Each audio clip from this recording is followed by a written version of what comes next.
We will be discussing ways to meet the needs of specific students on campus. There are two very important programs designed to differentiate for their unique demands. The first is the Gifted and Talented program. According to the Elementary and Secondary Education Act, gifted and talented is defined as students, children, or youth who give evidence of high achievement capability in areas such as intellectual, creative, artistic, or leadership capacity, or in specific academic fields, and who need services and activities not ordinarily provided by the school in order to fully develop those capabilities. There is no federally mandated definition, but many states use this as a basis for theirs.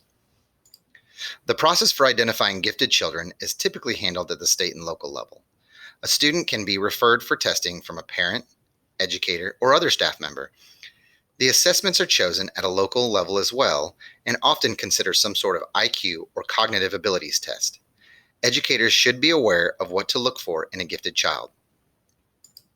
Some behaviors are generally seen in gifted children are as follows: curious and motivated, asks many questions, has a good memory, quickly retains information, masters reading skills early, demonstrates strong math skills, thinks independently, expresses unique original opinions, possesses higher level thinking and problem-solving skills, has a strong sense of justice.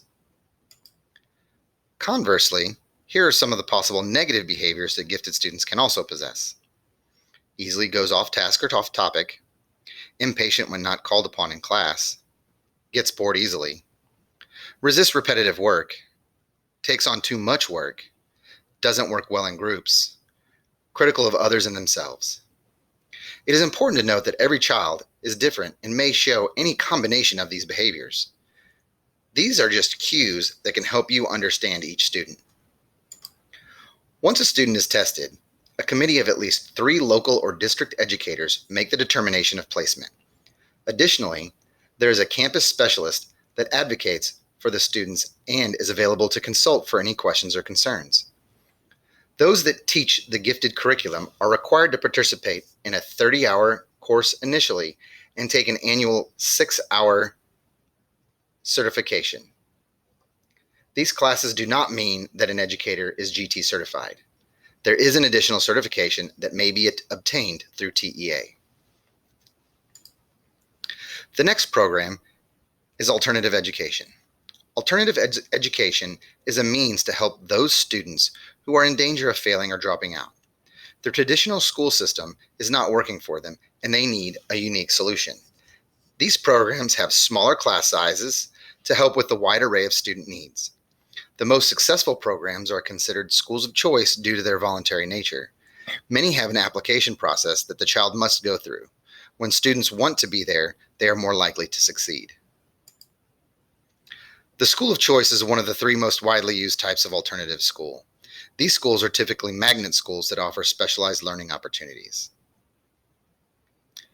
Second is the last chance school. These programs are designed to continue education for students with behavioral concerns. Finally, there are remedial schools. These programs help students with academic recovery. By keeping campuses small, ensuring a caring faculty, and being flexible with schedules and learning styles, these alternative education programs have been successful in many ways. In addition to decreasing dropout rates, they have also reduced the amount of truancy, improved how these students view school in general, helped with credit recovery, and significantly reduced behavior problems. With both programs, there are potential issues to be aware of. Being proactive is key. Educators need to identify potential students for both programs as early as possible. Not doing so can cause lasting negative views of education as a whole. Additionally, it is important to recognize how individualized these programs need to be. We must vary our approaches and not use a one-size-fits-all model in order to retain these students as lifelong learners. The typical school setting did not work for either group originally, so another all-encompassing curriculum will not help. Thank you for taking the time to learn a little more about these extremely important and necessary programs. Remember that every child is unique with their own set of needs. It is our job to find the educational approach that will lead to their success.